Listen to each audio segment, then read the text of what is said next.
Europe के एक बहुत बड़े विमानपत्तन का मुख्य भवन हमेशा यात्रियों की भीड़ से भरा रहता है।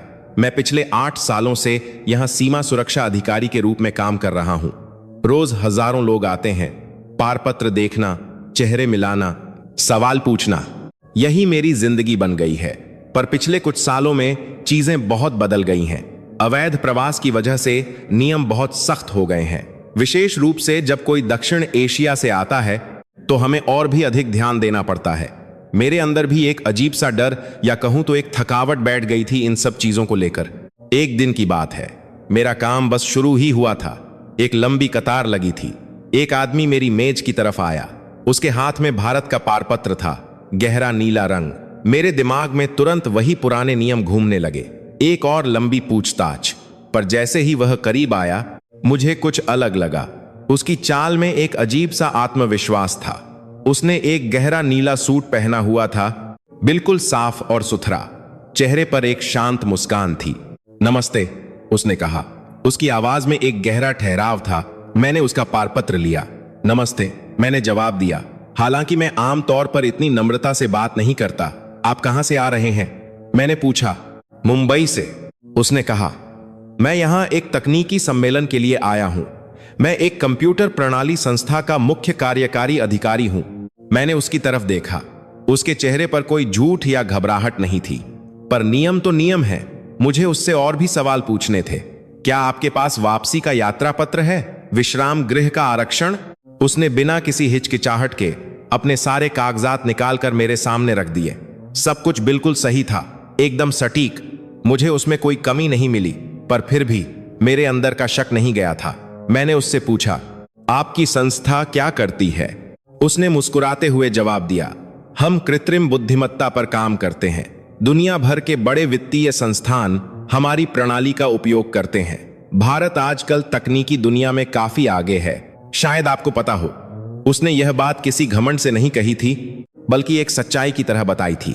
उसके बोलने के ढंग में एक ऐसी शांति थी जो मुझे परेशान कर रही थी। मैं उसमें कोई गलती ढूंढना चाहता था, पर वह बिल्कुल शांत था। मैंने कहा, मुझे आपकी कुछ और जांच करनी पड़ेगी। यह हमारा नियम है। उसने एक बार भी नहीं पूछा क्यों। उसने बस अपना सिर हिलाया और कहा, बिल्कुल, यह आपका काम है और मैं इसका सम्मान करता हूं। देश की सुरक्षा सबसे पहले आती है। मैं उसे द्वितीय जांच कक्ष में ले गया।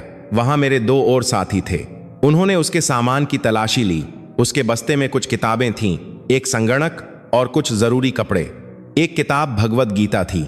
मेरे साथी ने उस किताब को देखा और पूछा, यह क्या है? उसने बहुत ही आदर से जवाब दिया, यह हमारी एक पवित्र पुस्तक है। यह मुझे शांति और सही रास्ता दिखाती है।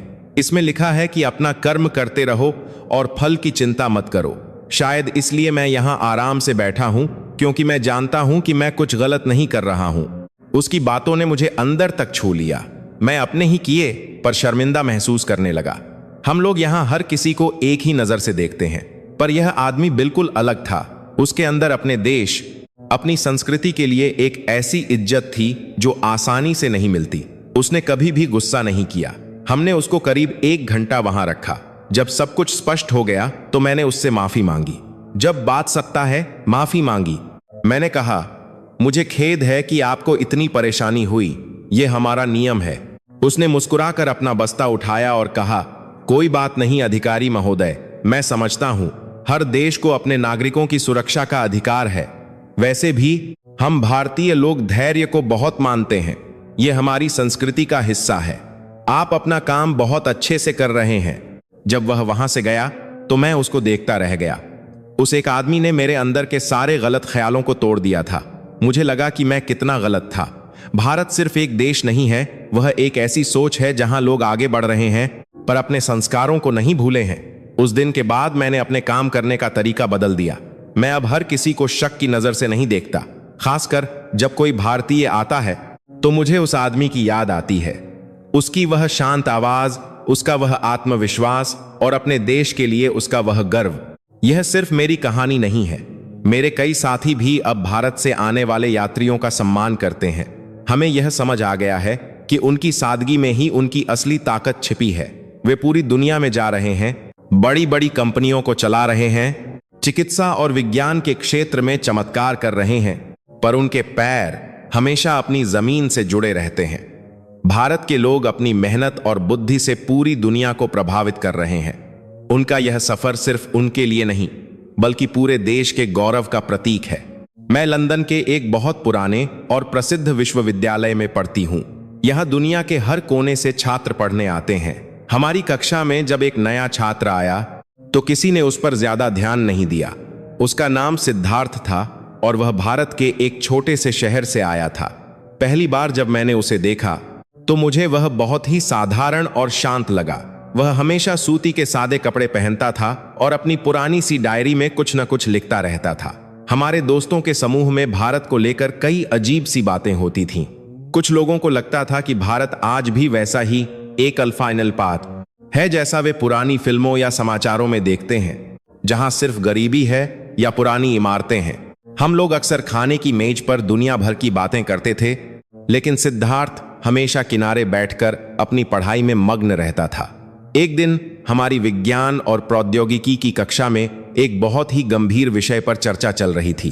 विषय था भविष्य के अंतरिक्ष मिशन और कम लागत में उपग्रह भेजने की तकनीक। हमारे बाता चलता और हमारे अंदक रेखता कई बारा तो आड़ की कुछ ना तो आड़ को प्राध्यापक, जो खुद एक बहुत बड़े वैज्ञानिक रह चुके हैं, एक बहुत ही जटिल समस्या समझा रहे थे।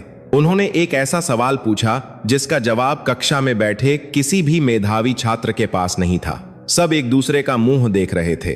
तभी सिद्धार्थ ने बहुत ही संकोच के साथ अपना हाथ उठाया। पीछे बैठे कुछ छात्रों ने हल्की सी हंसी दबाई। उन्हें लगा कि यह साधारण सा दिखने वाला लड़का इतने बड़े सवाल का क्या जवाब देगा। प्राध्यापक ने उसे आगे आने को कहा। सिद्धार्थ अपनी जगह से उठा और बोर्ड के पास गया। उसने चौक उठाया और कुछ ऐसे समीकरण लिखने शुरू किए जो हमने पहले कभी नहीं देखे थे। वह लिखता गया और साथ ही बहुत ही सरल भाषा में समझाता गया। उसने बताया कि कैसे कम ईंधन और पृथ्वी के गुरुत्वाकर्षण का सही इस्तेमाल करके किसी यान को मंगल ग्रह तक भेजा जा सकता है। प्राध्यापक बहुत ध्यान से उसे देख रहे थे। उन्होंने पूछा, यह तकनीक तुमने कहां से सीखी? यह तो बहुत ही उन्नत सोच है।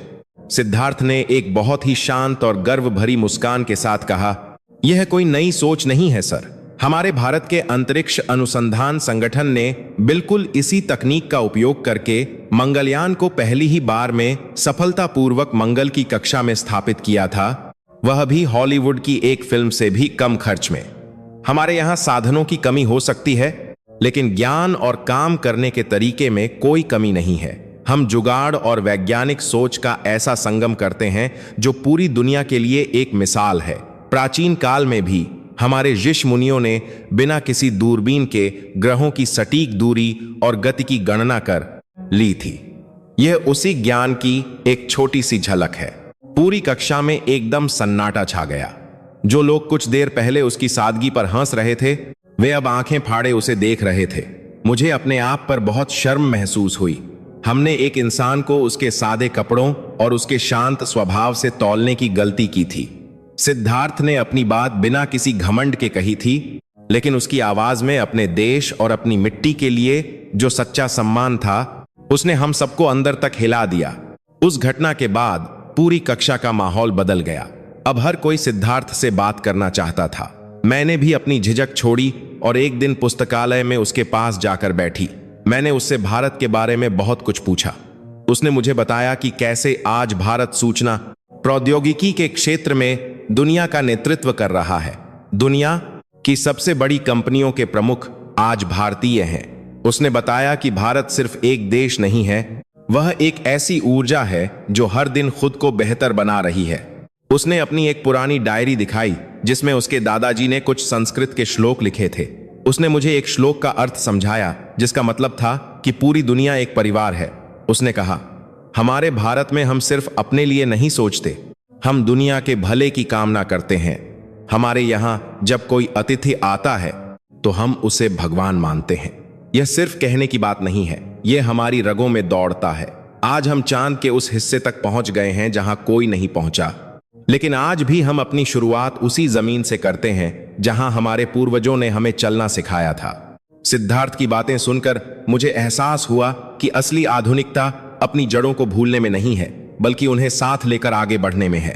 भारत के लोग अपनी मेहनत, अपनी बुद्धिमत्ता और अपनी गहरी संस्कृति के बल पर पूरी दुनिया में अपनी एक अलग और मजबूत पहचान बना रहे हैं। मैंने उस दिन न सिर्फ एक नया दोस्त बनाया था, बल्कि एक महान देश की असली तस्वीर को पहचाना था। एक ऐसा देश जो अपनी सादगी में अपनी सबसे बड़ी ताकत छुपाए हुए है। कुछ ही हफ्तों बाद हवाई अड्डे पर एक और घटना घटी, जिसने मेरे मन में भारत के प्रति बैठे सम्मान को और गहरा कर दिया। उस दिन बहुत भीड़ थी और हवा में एक अजीब सी घुटन थी।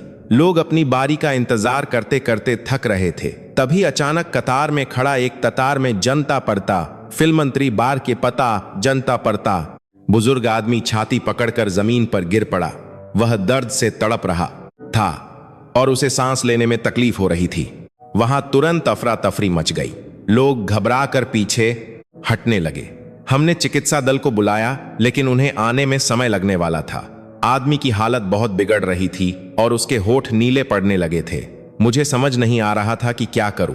तभी उस भीड़ में से एक महिला तेजी से आगे आई। उसकी उम्र यही कोई 45 साल रही होगी। उसने एक साधारण सी सूती साड़ी पहनी हुई थी और माथे पर एक छोटी सी बिंदी थी। उसने आते ही मुझे किनारे हटने को कहा। उसकी आंखों में एक अजीब सी चमक और आत्मविश्वास था। उसने तुरंत उस आदमी की नब्ज जांची और छाती पर दबाव देना शुरू किया। वह बहुत ही शांत और सधे हुए हाथों से अपना काम कर रही थी। उसने किसी से पानी मांगा और उस आदमी के कपड़े ढीले किए। लगातार कई मिनटों तक वह उस आदमी की छाती को दबाती रही और उसे कृत्रिम सांस देती रही। हम सब बस दम साधे उसे देख रहे थे। वह महिला बिल्कुल नहीं घबराई। ऐसा लग रहा था जैसे वह पहले भी कई बार मौत के मुंह से लोगों को निकाल चुकी हो। कुछ ही देर में उस बुजुर्ग आदमी ने एक लंबी सांस ली और उसकी आंखें खुल गईं। तब तक हमारा चिकित्सा दल भी पहुंच गया। उन्होंने उस आदमी को देखा और कहा कि अगर सही समय पर इसे यह प्राथमिक उपचार नहीं मिलता तो इसकी जान जा सकती थी। चिकित्सा दल के प्रमुख ने उस महिला से पूछा कि क्या वह कोई वैद्य या चिकित्सक है। उस महिला ने बहुत ही सहज भाव से अपना पारपत्र मेरी मेज पर रखते हुए जवाब दिया कि हाँ, वह भारत के एक बहुत बड़े सरकारी अस्पताल में हृदय रोग विशेषज्ञ है। वह यहाँ एक अंतर्राष्ट्रीय चिकित्सा सम्मेलन में मुख्य वक्ता के रूप में हिस्सा लेने आई है। मैं उसका पारपत्र देख रहा था। वही गहरा नीला रंग जिस पर सुनहरे अक्षरों में उसके देश का नाम लिखा था। मुझे अपने आप पर फिर से एक अजीब सा गर्व महसूस हुआ कि मैं ऐसे देश के लोगों से मिल रहा हूं। मैंने उससे कहा कि उसने आज एक बहुत महान काम किया है और हम सब उसके बहुत आभारी हैं। उसने हल्की सी मुस्कान के साथ कहा कि इसमें आभार की कोई बात नहीं है।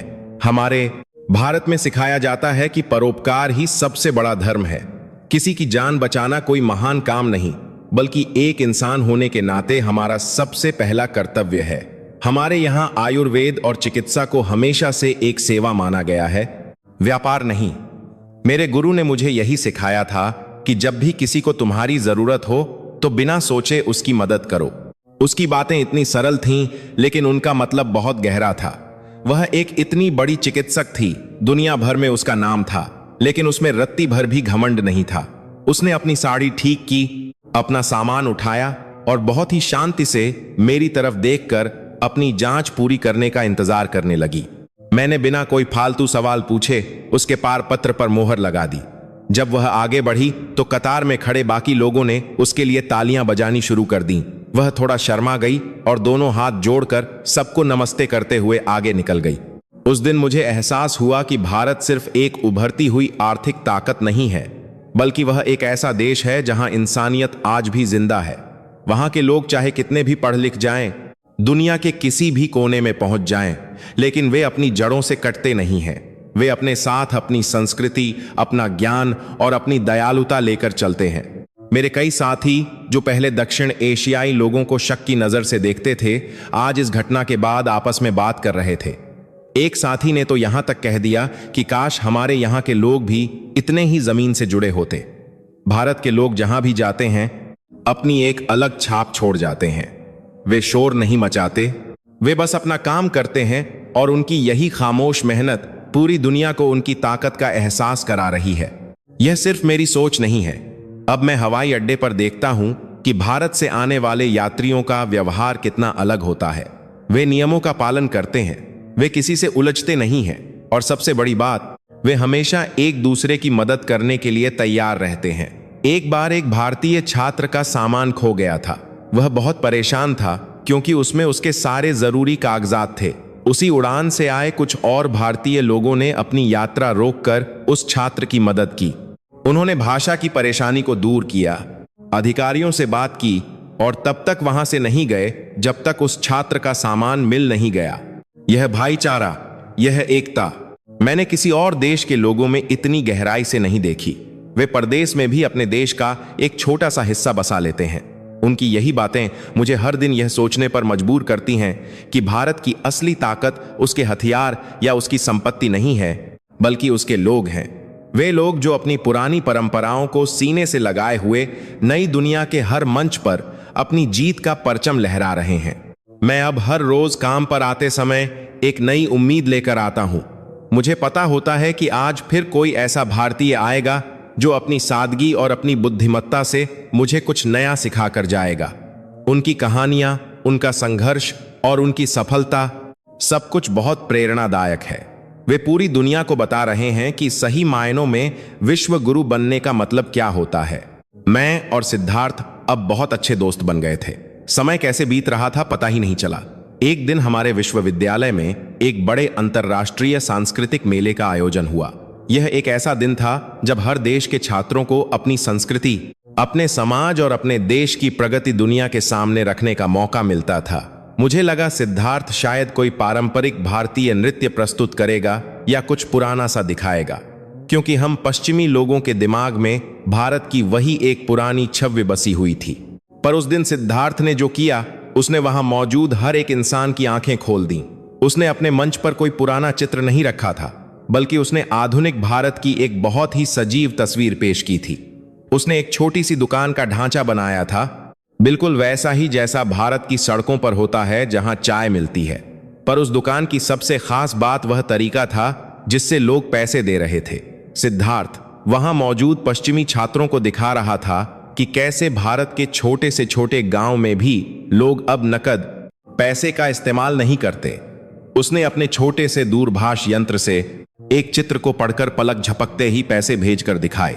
हमारे पश्चिमी देशों में आज भी कई जगह नकद का चलन है और पैसे भेजने में समय लगता है, पर भारत की यह तेज और मुफ्त प्रणाली देखकर वहां के कई प्राध्यापक भी हैरान रह गए। एक वरिष्ठ प्राध्यापक ने उससे पूछा कि 100 करोड़ से भी ज्यादा आबादी वाले देश में यह सब इतनी जल्दी कैसे संभव हो गया। सिद्धार्थ बहुत ही शांत स्वभाव से मुस्कुराया। उसने कहा कि हमारे भारत में लोग बदलाव से डरते नहीं हैं, वे उसे अपनाते हैं।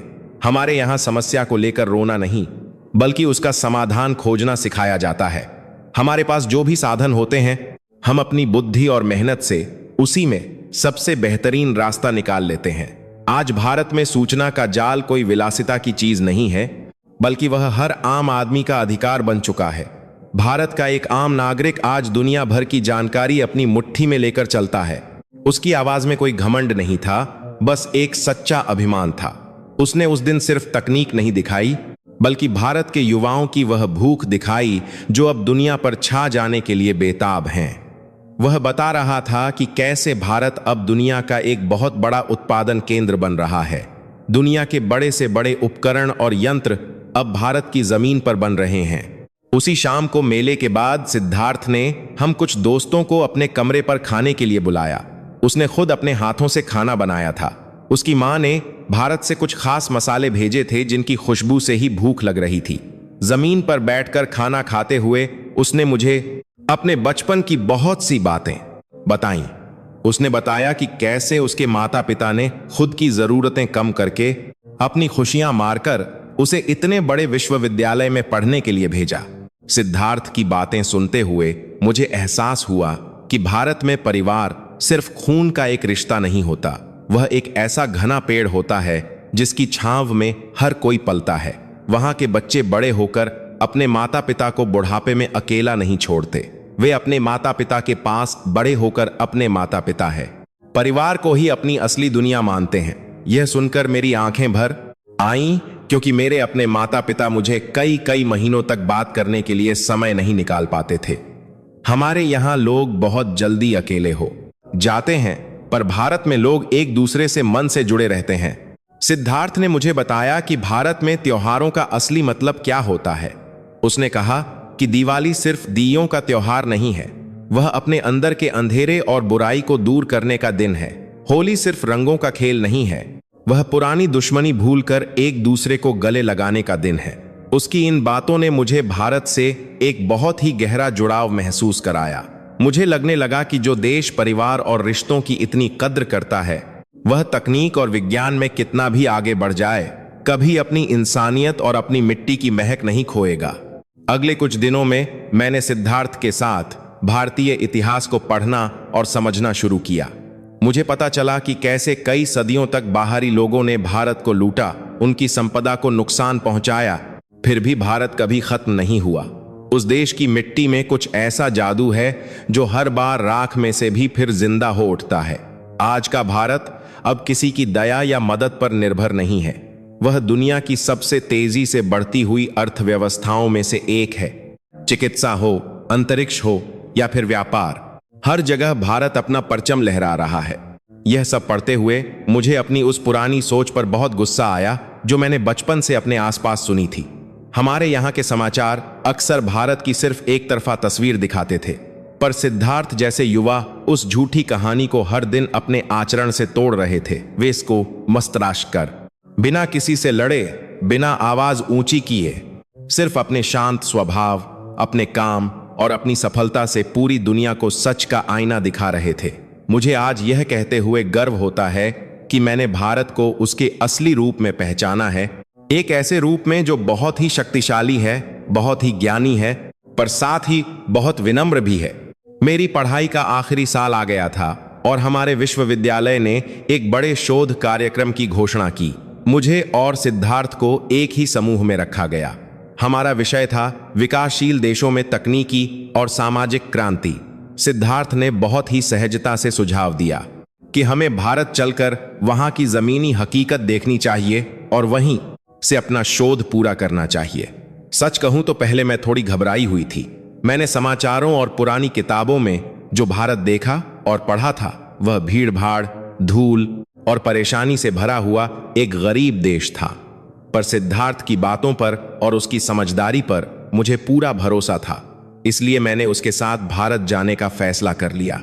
जब हमारी उड़ान नई दिल्ली के अंतर्राष्ट्रीय हवाई अड्डे पर उतरी तो मेरी आंखें फटी की फटी रह गईं। मैंने ऐसा शानदार, आधुनिक और विशाल हवाई अड्डा यूरोप के कई बड़े शहरों में भी नहीं देखा था। हर जगह चमकती हुई जमीन, दीवारों पर भारतीय संस्कृति को दर्शाती हुई बहुत ही सुंदर चित्रकारी और काम करने का इतना तेज तरीका कि हम कुछ ही मिनटों में अपनी जांच पूरी करके बाहर आ गए। वहां कोई अफरा तफरी नहीं थी, कोई शोर शराबा नहीं था, सब कुछ एकदम व्यवस्थित और अंतर्राष्ट्रीय स्तर का था। उसी पल मुझे एहसास हो गया कि मेरे दिमाग में भारत की जो पुरानी तस्वीर थी वह पूरी तरह से गलत थी। हम बाहर निकले और सिद्धार्थ ने अपने दूरभाष यंत्र से एक गाड़ी बुलाई। कुछ ही मिनटों में एक बहुत ही आधुनिक बिजली से चलने वाली गाड़ी हमारे सामने खड़ी थी। बाहर की सड़कें इतनी चौड़ी और साफ थीं कि मुझे यकीन ही नहीं हो रहा था कि मैं उसी देश में हूं जिसके बारे में पश्चिमी लोग अजीब अजीब बातें करते हैं। रास्ते में मैंने बड़ी बड़ी गगनचुंबी इमारतें देखीं, जहां दुनिया की हर बड़ी तकनीकी और व्यापारिक कंपनी का नाम लिखा था। सिद्धार्थ ने बताया कि यह सिर्फ राजधानी का हाल नहीं है, बल्कि पूरा भारत इसी तेज रफ्तार से बदल रहा है और आगे बढ़ रहा है। हम एक छोटी सी जगह रुके जहां सिद्धार्थ को कुछ खाने का मन था। उसने सड़क किनारे एक छोटी सी दुकान पर गाड़ी खड़ी की, जहां एक आदमी बहुत ही स्वादिष्ट नाश्ता बेच रहा था। खाने के बाद मैंने सोचा कि यहां तो नकद पैसे ही देने पड़ेंगे, क्योंकि हमारे देशों में भी ऐसी छोटी दुकानों पर नकद ही चलता है। पर उस छोटे से ठेले वाले के पास भी एक छोटी सी पट्टिका लगी थी जिस पर एक चित्र बना था। सिद्धार्थ ने बस अपना यंत्र निकाला, उस चित्र को पढ़ा और पलक झपकते ही पैसे उस दुकानदार के खाते में पहुंच गए। उस ठेले वाले ने मुस्कुराकर हमें धन्यवाद कहा। उस आदमी के पास कोई बहुत बड़ी दुकान या बहुत ज्यादा शिक्षा नहीं थी, पर वह रोजमर्रा की तकनीक के मामले में हमारे देश के कई पढ़े लिखे लोगों से बहुत आगे था। भारत ने डिजिटल लेन देन को जिस तरह से हर आम आदमी तक पहुंचाया है, वह सच में पूरी दुनिया के लिए एक बहुत बड़ा उदाहरण है। अगले कुछ दिनों में सिद्धार्थ मुझे कई युवा उद्यमियों से मिलाने ले गया। वे सब 25 या 30 साल के लड़के लड़कियां थे जो अपनी खुद की कंपनियां चला रहे थे। कोई खेती को बेहतर बनाने के लिए कृत्रिम बुद्धिमत्ता का उपयोग कर रहा था, तो कोई बच्चों को घर बैठे कम पैसों में अच्छी शिक्षा देने का नया तरीका निकाल रहा था। उनकी आंखों में जो चमक थी और उनके सपनों में जो उड़ान थी, एक पर पाती ठहर, वह मैंने कहीं और नहीं देखी थी। वे किसी विदेशी कंपनी में नौकरी करने का सपना नहीं देख रहे थे, बल्कि वे दुनिया की सबसे बड़ी कंपनियां खुद बनाने की जिद लिए बैठे थे। उनके अंदर एक असीम ऊर्जा थी और अपने देश को सबसे ऊपर देखने का एक जुनून था। इन सब के बीच जो सबसे अच्छी बात मुझे लगी वह यह थी कि इतने आधुनिक होने के बावजूद वे अपनी जड़ों से बहुत गहराई से जुड़े हुए थे। इतने बड़े दफ्तरों में काम करने वाले ये युवा आज भी अपने दिन की शुरुआत अपने माता पिता और बड़ों के पैर छूकर करते थे। उनके अत्याधुनिक दफ्तरों के एक कोने में छोटा सा मंदिर होता था, जहां वे सुबह काम शुरू करने से पहले शांति से प्रार्थना करते थे।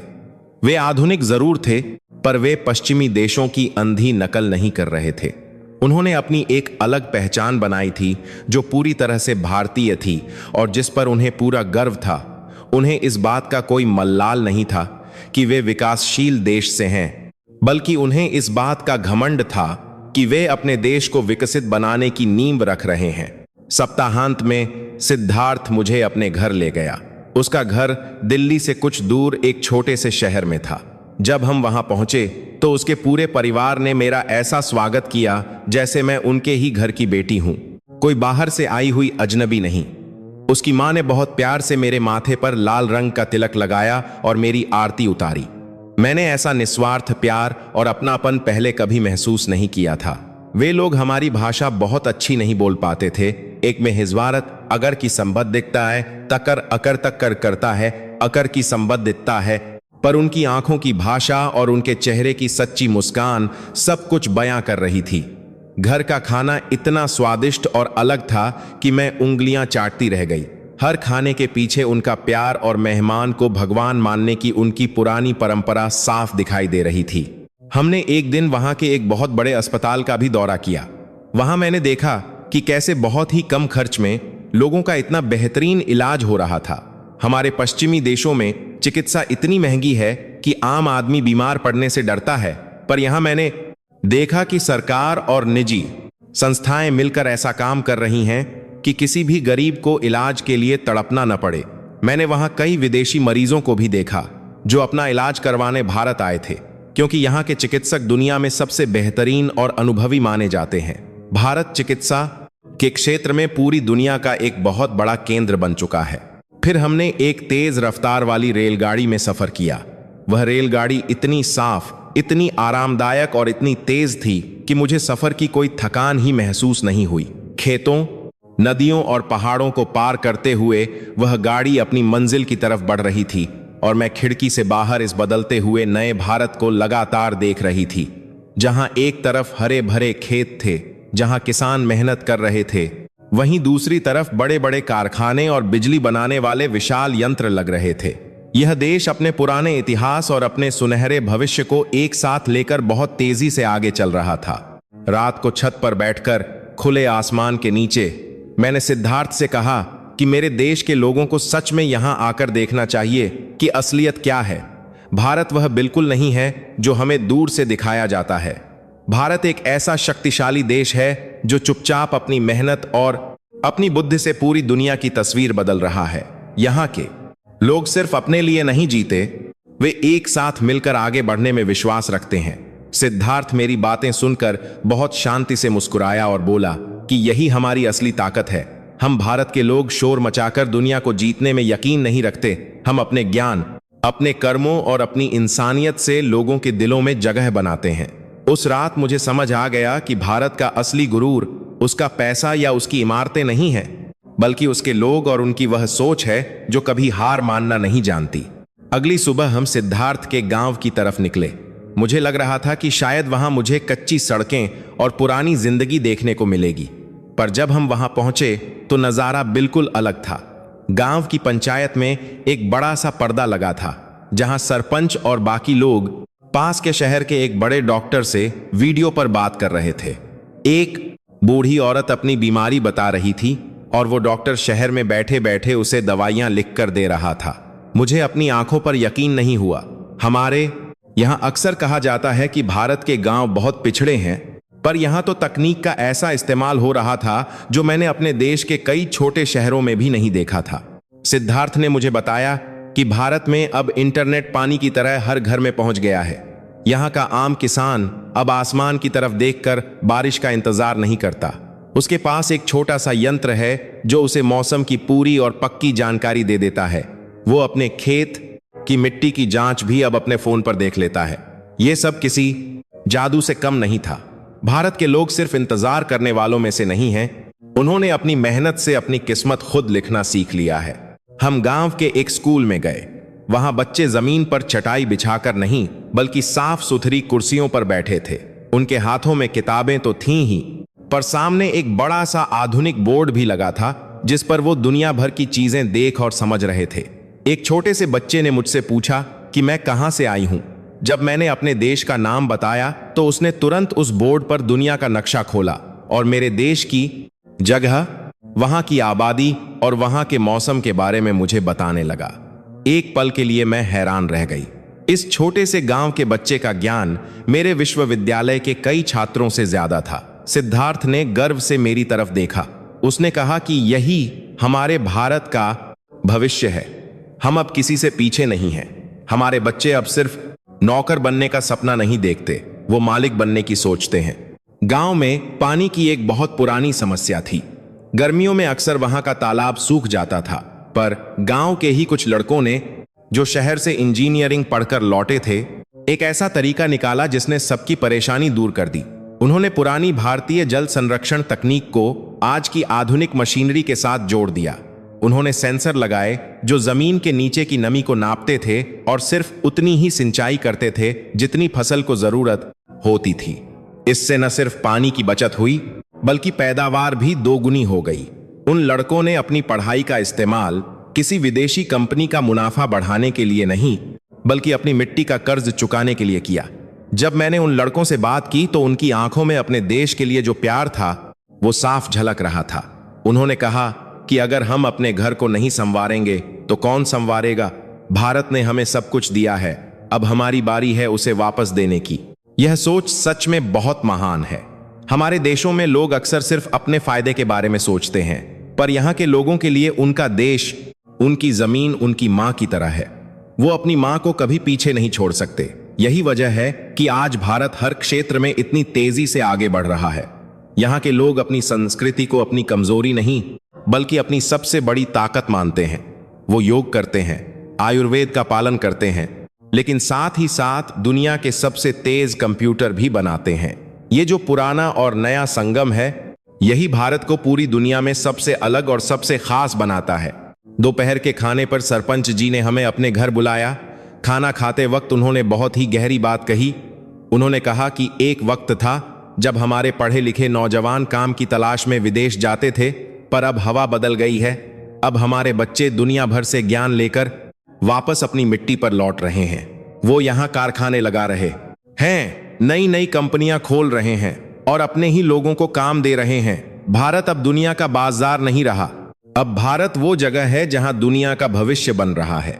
उनकी बातों में जो आत्मविश्वास था वो किसी भी बड़ी किताब से ज्यादा असरदार था। शाम को हम गांव के पास ही एक नई बनी जगह पर गए। वो एक बहुत बड़ा केंद्र था जहां अंतरिक्ष से जुड़ी मशीनों के छोटे पुर्जे बन रहे थे। एक गांव के पास इतनी बड़ी और आधुनिक जगह देखकर मेरा मुंह खुला का खुला रह गया।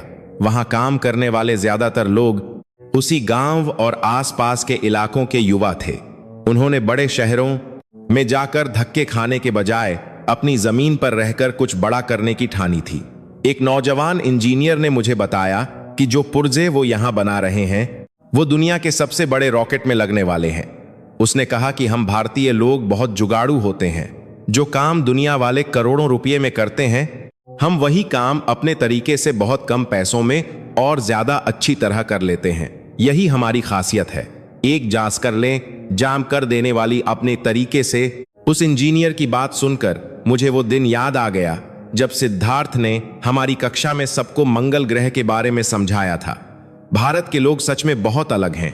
वो बड़ी बड़ी बातें नहीं करते, वो बस शांति से अपना काम करते हैं, और जब उनका काम पूरा होता है तो पूरी दुनिया देखती रह जाती है। आज पूरी दुनिया की नजरें भारत पर हैं।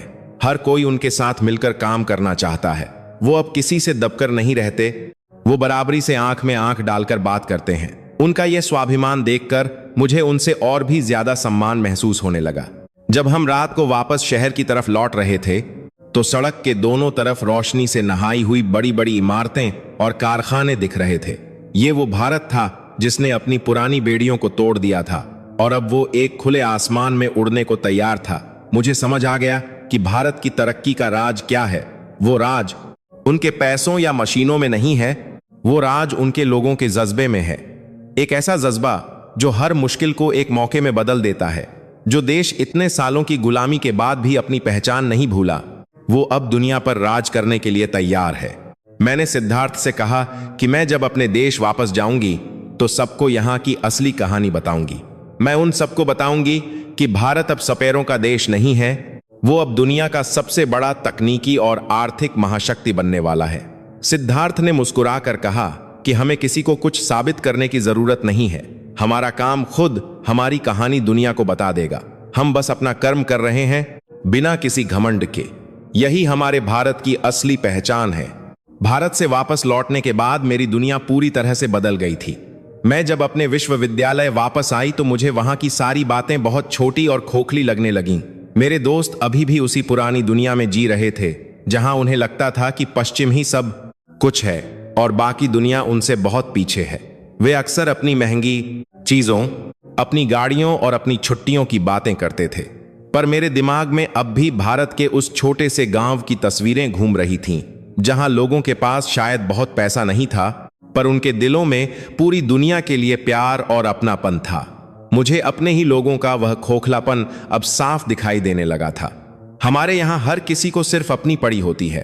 पड़ोसी को नहीं पता होता कि उसके बगल वाले घर में क्या हो रहा है। पर भारत में मैंने देखा था कि कैसे पूरा का पूरा गांव एक परिवार की तरह रहता है। किसी एक के घर में खुशी हो तो सब नाचते हैं और किसी एक पर मुसीबत आए तो सब मिलकर खड़े हो जाते हैं। एक दिन हमारी कक्षा में एक बहुत बड़ी बहस छिड़ गई। हमारे एक प्राध्यापक, जिन्हें अपने ज्ञान पर बहुत घमंड था, उन्होंने एक विषय पर बात करते हुए कह दिया कि विकासशील देशों के पास अपना कोई मूल ज्ञान नहीं है। उनका कहना था कि ये देश सिर्फ पश्चिमी देशों की नकल करते हैं और आज की सारी आधुनिक तकनीक सिर्फ हमारे ही देशों की देन है। उन्होंने अपनी बात को सही साबित करने के लिए खास तौर पर भारत का नाम लिया। उन्होंने कहा कि वहां के लोग सिर्फ हमारी बनाई हुई प्रणालियों और मशीनों का इस्तेमाल करना जानते हैं। उन्होंने खुद दुनिया को कुछ नया नहीं दिया है। मुझे यह सुनकर बहुत गुस्सा आया। मैं अपनी जगह से उठकर उनसे बहस करने ही वाली थी कि तभी सिद्धार्थ खड़ा हो गया। उसके चेहरे पर कोई गुस्सा या चिढ़ नहीं थी, बिल्कुल वही पुरानी शांत मुस्कान थी जो हमेशा उसके चेहरे पर रहती थी। उसने बहुत ही आदर के साथ प्राध्यापक से कहा कि महोदय, मैं आपकी बात से पूरी तरह सहमत नहीं हूं। प्राध्यापक ने थोड़ा चिढ़ते हुए और मजाक उड़ाने वाले लहजे में कहा कि तो तुम क्या साबित करना चाहते हो? क्या तुम्हारे देश ने कोई ऐसा चमत्कार किया है जो हमने नहीं देखा? सिद्धार्थ ने बहुत ही शालीनता से जवाब दिया कि मैं कुछ साबित नहीं करना चाहता, बस कुछ याद दिलाना चाहता हूं। उसने बोलना शुरू किया तो पूरी कक्षा में सन्नाटा छा गया। उसने कहा कि जब पश्चिमी दुनिया में लोग ठीक से गिनना भी नहीं जानते थे, तब भारत ने दुनिया को शून्य दिया था।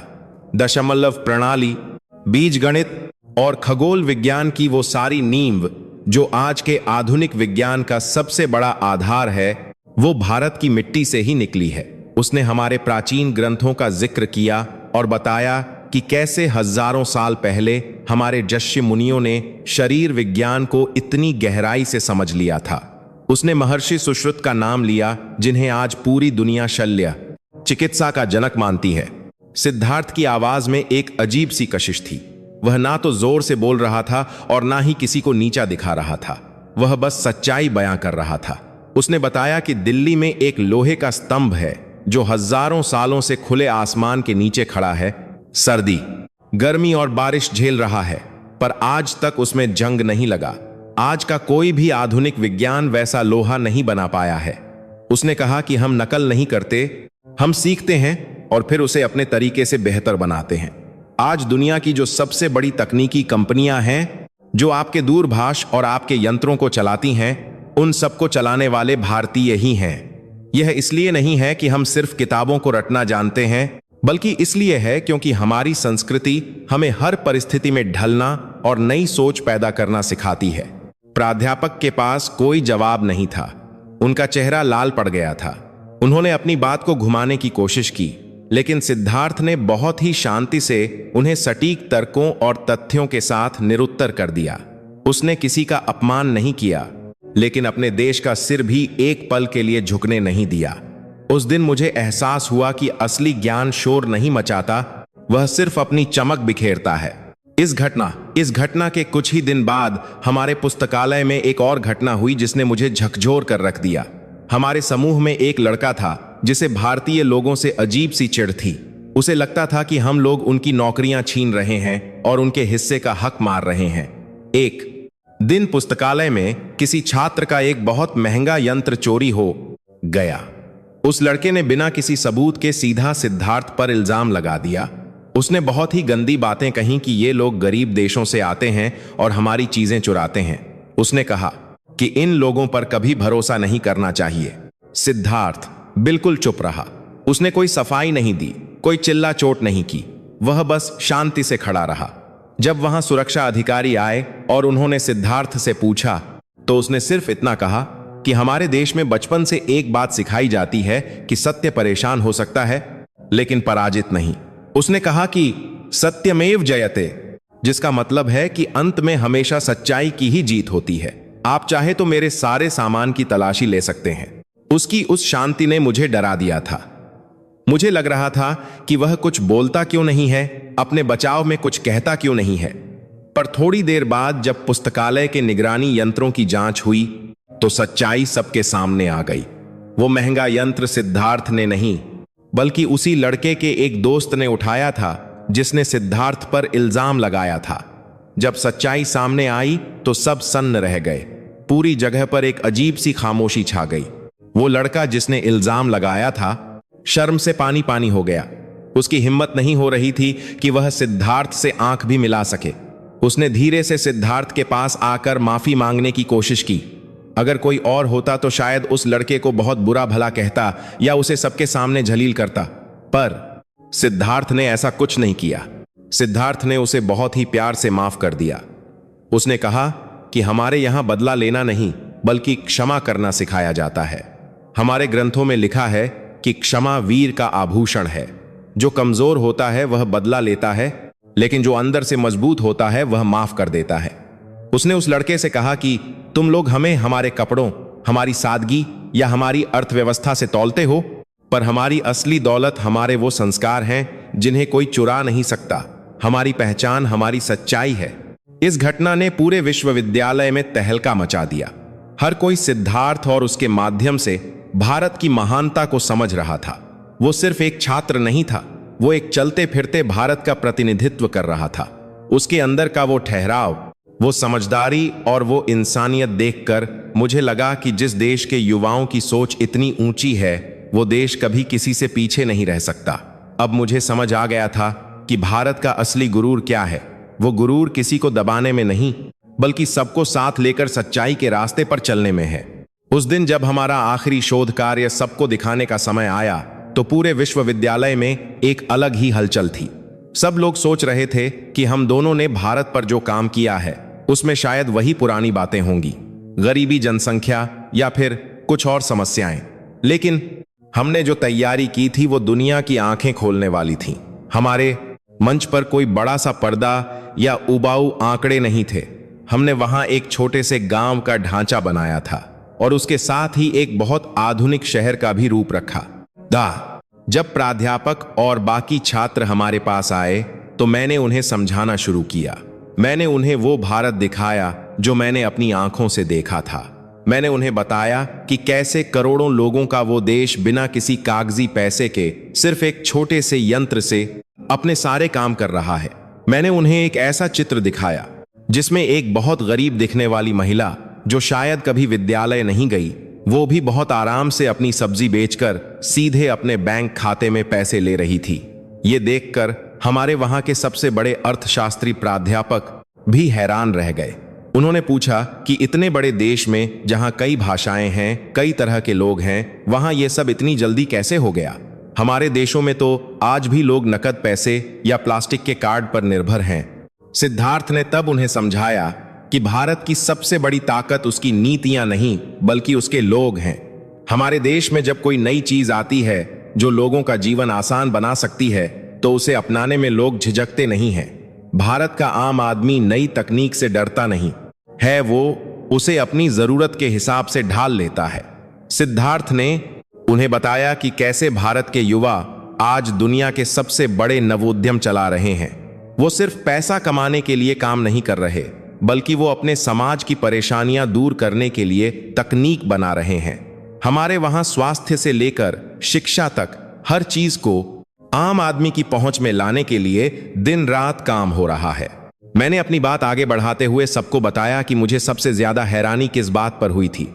हमारे पश्चिमी समाज में जब कोई व्यक्ति सफल होता है या बहुत पैसा कमा लेता है, तो वो अक्सर अपने परिवार और समाज से कट जाता है। वो एक बड़ी सी गाड़ी और एक बड़े से घर में अकेला रहने लगता है। लेकिन भारत में ऐसा नहीं है।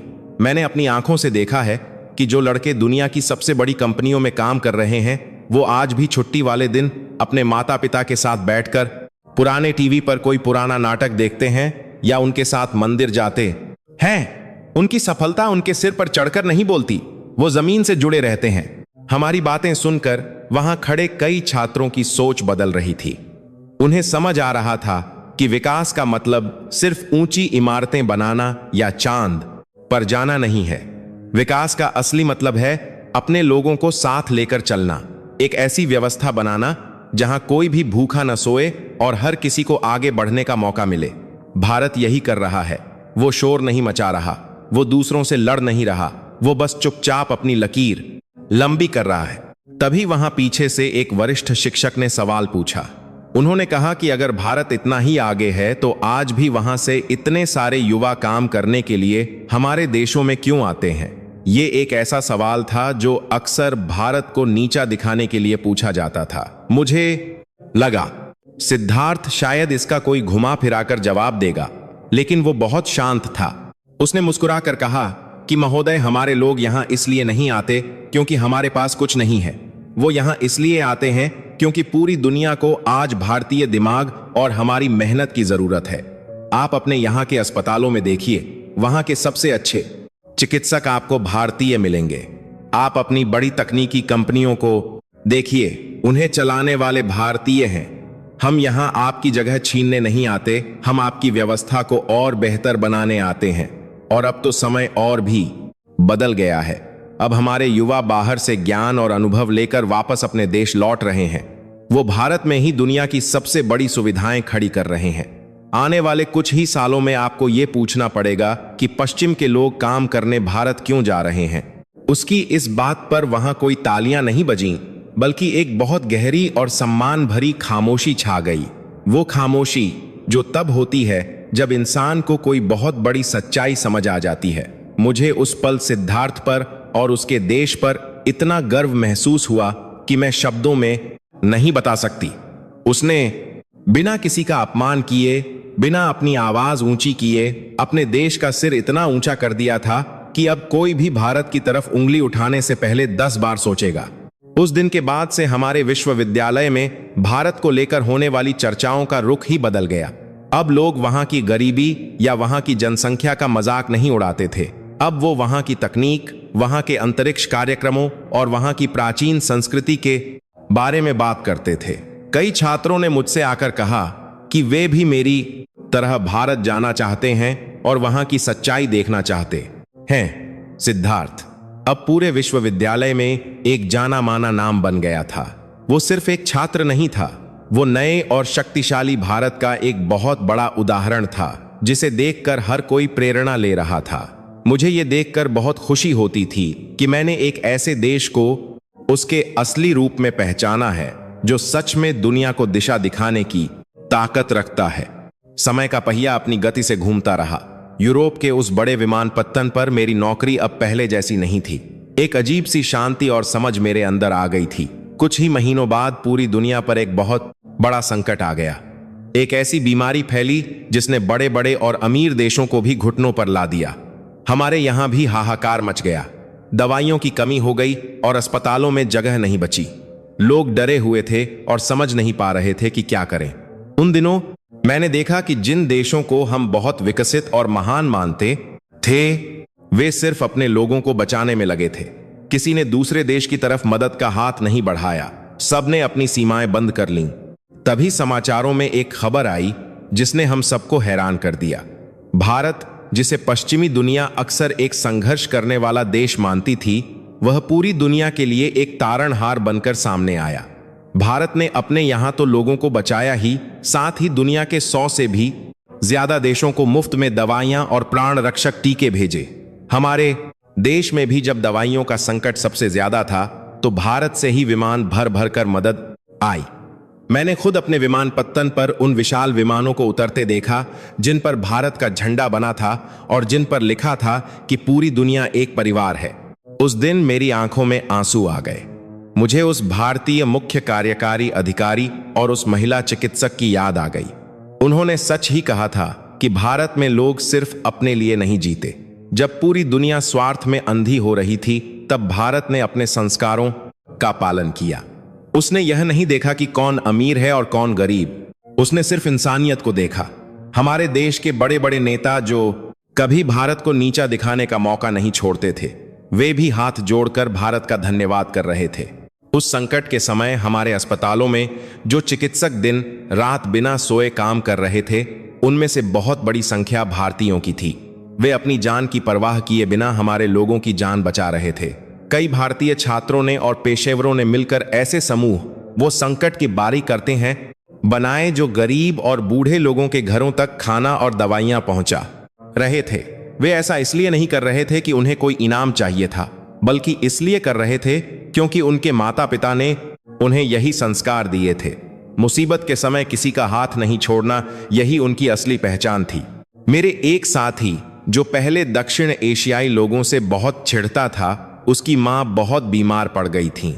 उन्हें एक खास दवाई की जरूरत थी जो पूरे शहर में कहीं नहीं मिल रही थी। वह बहुत परेशान था और रो रहा था। तब हवाई अड्डे पर काम करने वाले एक युवा भारतीय अभियंता ने उसकी मदद की।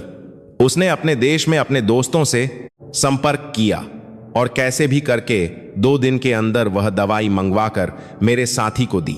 जब मेरे साथी ने उसे पैसे देने चाहे, तो उस युवा ने हाथ जोड़कर मना कर दिया और कहा कि मां तो मां होती है, चाहे वह मेरी हो या आपकी। उस दिन मेरे साथी ने उस युवा को गले लगा लिया और खूब रोया। उसने अपनी पुरानी सोच के लिए माफी भी मांगी। यह सब देखकर मुझे एहसास हुआ कि दुनिया में असल ताकत हथियारों या पैसों से नहीं आती।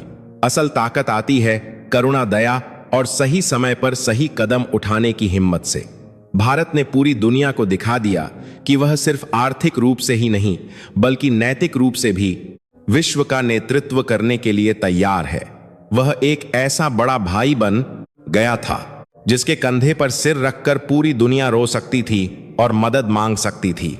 उन दिनों भारत के योग और आयुर्वेद की भी पूरी दुनिया में भारी चर्चा होने लगी। हमारे देश के लोग जो पहले सिर्फ पश्चिमी दवाइयों पर भरोसा करते थे, वे अब अपनी रोग प्रतिरोधक क्षमता बढ़ाने के लिए भारत की जड़ी बूटियों और काढ़े का उपयोग कर रहे थे। हमारे पार्कों में सुबह सुबह लोग अब सिर्फ दौड़ते नहीं थे, बल्कि एक जगह बैठकर प्राणायाम और ध्यान करते थे। भारत की यह प्राचीन विद्या अब दुनिया के हर घर में पहुंच गई थी।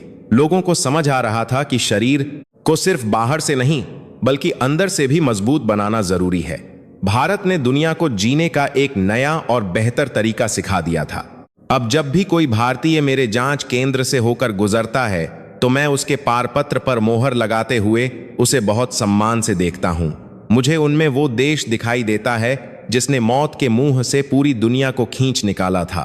वे लोग जो अपनी पुरानी परंपराओं को नहीं भूले हैं और आधुनिकता की दौड़ में भी अपने पैरों को अपनी मिट्टी से बांध कर रखा है। उनकी आंखों में जो चमक और स्वाभिमान होता है, वह किसी और देश के नागरिक में नहीं मिलता। वे दुनिया में कहीं भी रहें, उनके अंदर का भारत हमेशा उनके दिल में धड़कता है। मैंने तय किया कि जब यह संकट पूरी तरह से खत्म होगा तो मैं अपने परिवार के साथ भारत की यात्रा पर जरूर जाऊंगा। मैं उस देश की मिट्टी को छूकर देखना चाहता हूं जहां इतने महान विचार जन्म लेते हैं।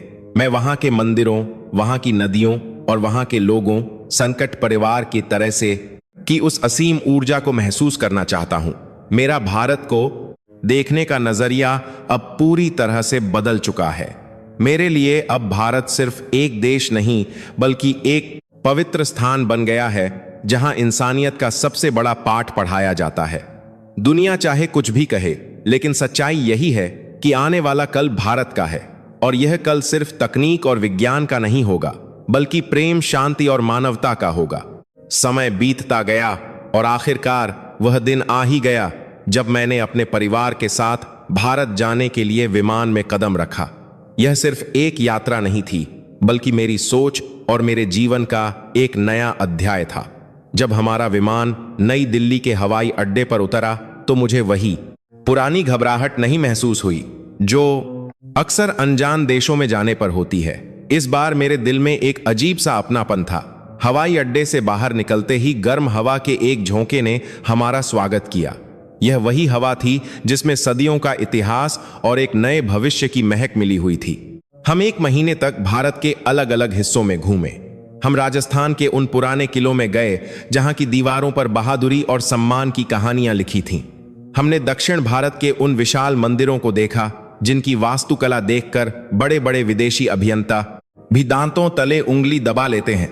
लेकिन इन सबसे ज्यादा जिस चीज ने हमारे दिलों को छुआ वह था वहां के लोगों का व्यवहार। हम जहां भी गए हमें ऐसा लगा ही नहीं कि हम किसी दूसरे देश में हैं। अनजान लोग भी हमें देखकर मुस्कुराते थे और हाथ जोड़कर नमस्ते कहते थे। एक दिन हम बनारस गए।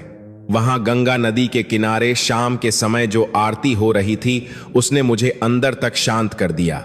हजारों दिए नदी के पानी में तैर रहे थे और पुजारियों के मंत्रों की आवाज पूरे वातावरण में गूंज रही थी। मेरे बगल में एक बहुत ही साधारण सा दिखने वाला बूढ़ा आदमी खड़ा था। उसने फटे हुए कपड़े पहने थे, लेकिन उसकी आंखों में जो चमक और शांति थी वह मैंने दुनिया के किसी भी अमीर आदमी की आंखों में नहीं देखी थी। उसने मुझे देखकर मुस्कुराया और टूटी फूटी भाषा में समझाया कि यह नदी सिर्फ पानी नहीं है, यह हमारी मां है जो हमारे सारे पानी यह आंखों में तो साथ छाप में कहे दुख धो देती है। उस पल मुझे समझ आया कि भारत का असली खजाना उसकी जमीन के नीचे नहीं बल्कि वहां के लोगों के दिलों में है। हमने देखा कि कैसे वहां के युवा अपने पुराने ज्ञान को नई तकनीक के साथ मिला रहे हैं। छोटे छोटे गांवों में भी लोग अपने छोटे से दूरभाष यंत्र से पढ़ाई कर रहे हैं और अपना व्यापार चला रहे हैं।